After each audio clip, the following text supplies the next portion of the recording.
企业投资的热络搭配耐久材荣景，从历史经验来看呢，就是景气循环中景气荣景期的典型要素了。那所以呢，投资美股的投资人要注意了。财讯美股笔记将完整解读财经作家艾谢克在财讯双周刊的独家专栏内容，精准解析总经趋势与美股脉动。嗨，大家好，我是 Francis 陈队。美国未来4年的政治格局，在经过激烈的总统大选之后呢，终于尘埃落定。由川普呢扮演复仇者角色，顺利成为史上第2位再次回国的新任美国总统。所以呢，今天这一集我们就从这个主题来出发，分别呢来剖析美国经济和美股的短、中、长期趋势动向，还有艾谢克的看法。那我们就赶快开始吧。首先呢，我们来看短期的影响，川普的经济政策。市场呢多半呢都聚焦在税制呢，其中呢又以减税还有关税壁垒为核心。那这2个方向呢都是美国利益中心的体现。但是呢，大家呢还是过于担忧它所带来的坏处，却忽略了川普的重商思维才是他施政的核心。那换句话说呢，他的经济政策呢，其实呢都是为了实现更强大的美国商业盈利和竞争力。那么关税呢，是不是只会带来负面的冲击呢？从长远的角度来看呢，如果没有相关的配套，更高的关税壁垒呢，通常呢对经济发展呢是不利的。但是呢，短线上面来看呢，就不一定了。假设呢，市场预期未来关税成本呢会提高，那对应到消费者和企业端，就可能因为预期心理而提早进行消费，还有建构库存。这2个提早因应的行为呢，就有很大的几率会推升短线的经济增长动能，还有企业的盈利表现。那我们分别来看这2个行为，先从美国内需消费动能这一块开始。从图表中呢，可以看到，以景气成长期的扩张脉络来看呢，大致上呢，可以从所得消费的对应关系来看，分为呢前、中、后3个时期。初期阶段呢，因为刚刚经过复苏期转成长期的周期转换震动期，民众呢开始累积储蓄、节制消费，因此呢，景气动能会稍微比较温吞。但是呢，资本市场因为估值修补的关系，往往呢可能走出一波成长期的初升段行情。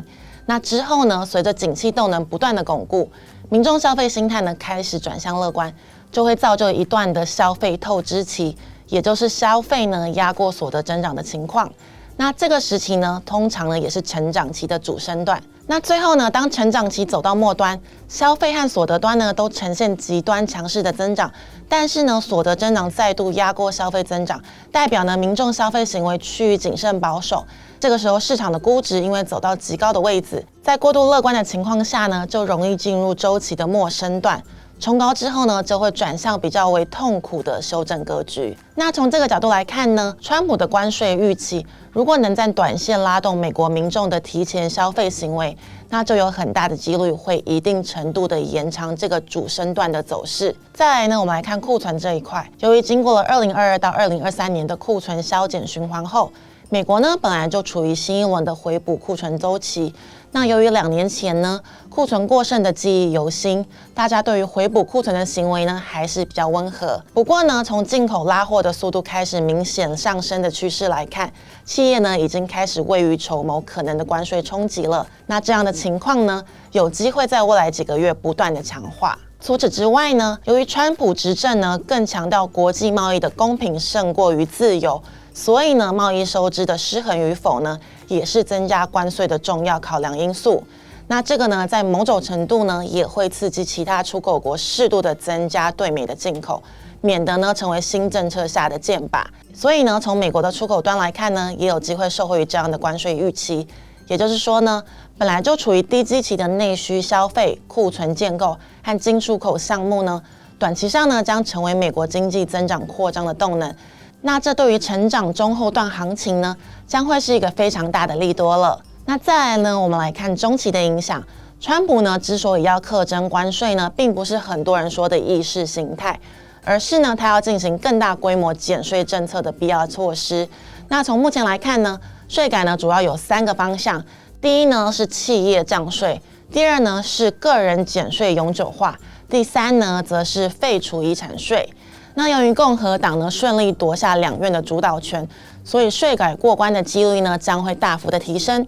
这可能呢会根本性的改变股市的估值和潜在经济的增长动能。在继续说明之前呢，财讯想跟所有频道会员表达谢意，因为呢有你们的支持呢，才能让我们持续带来精彩的内容。当然呢，还有很多观众留言赞助，帮影片按赞和分享，这些呢都给我们非常大的鼓励哦。那再次呢，感谢所有支持我们的会员和观众，也欢迎大家加入财讯的频道会员，跟我们一起追踪政经趋势，掌握投资脉动。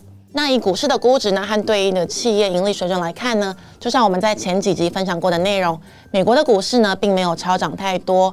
那这个论述呢，即使呢是放到选后大涨的美股来看，还是成立的。从目前股市涨幅和整体美国企业税后盈利的增长指数图来看呢，还是符合亦步亦趋的走势。那目前呢，标普500的预期企业盈利增长幅度呢，在没有川普的税改刺激之下呢，原先的预估路径呢，增长也是十分良好的。川普目前的企业税改政策方向呢，主要呢是将企业的所得税呢从21%降到20%，而针对制造业呢，则是降到了15%。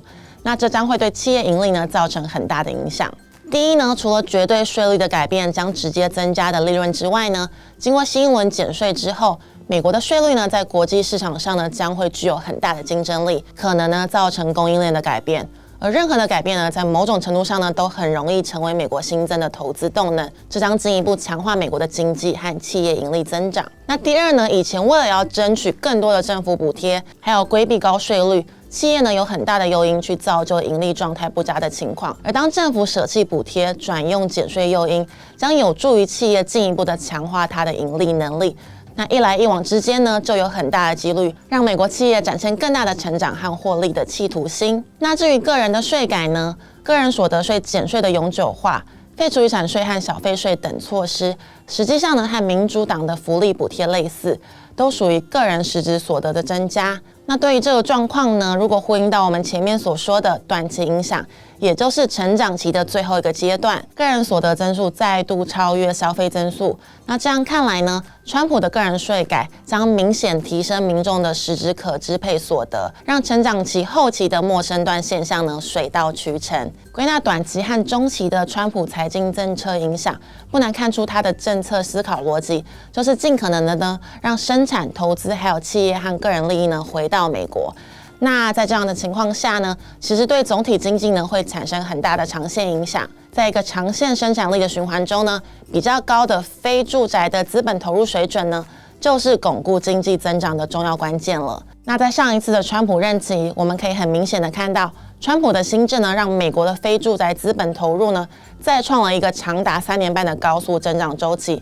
趋势呢是绵长而且非常稳定。除此之外呢，个人呢和企业减税呢，也让中产阶级以上的民众有了更强的购买力和信心。这个呢会反映在触底回升的耐久材订单上。那在上一次的川普执政周期呢，这个现象也是非常明显的哦。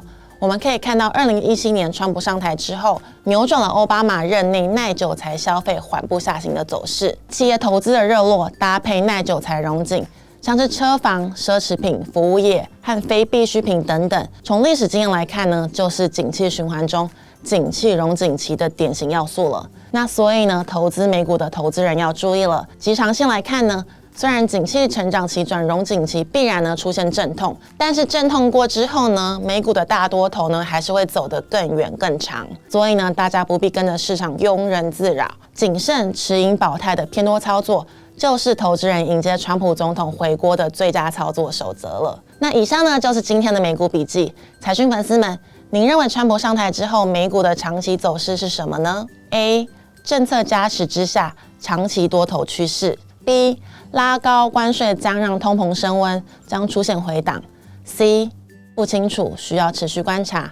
那欢迎大家留言讨论你们的想法。那我们下集再见喽，拜拜。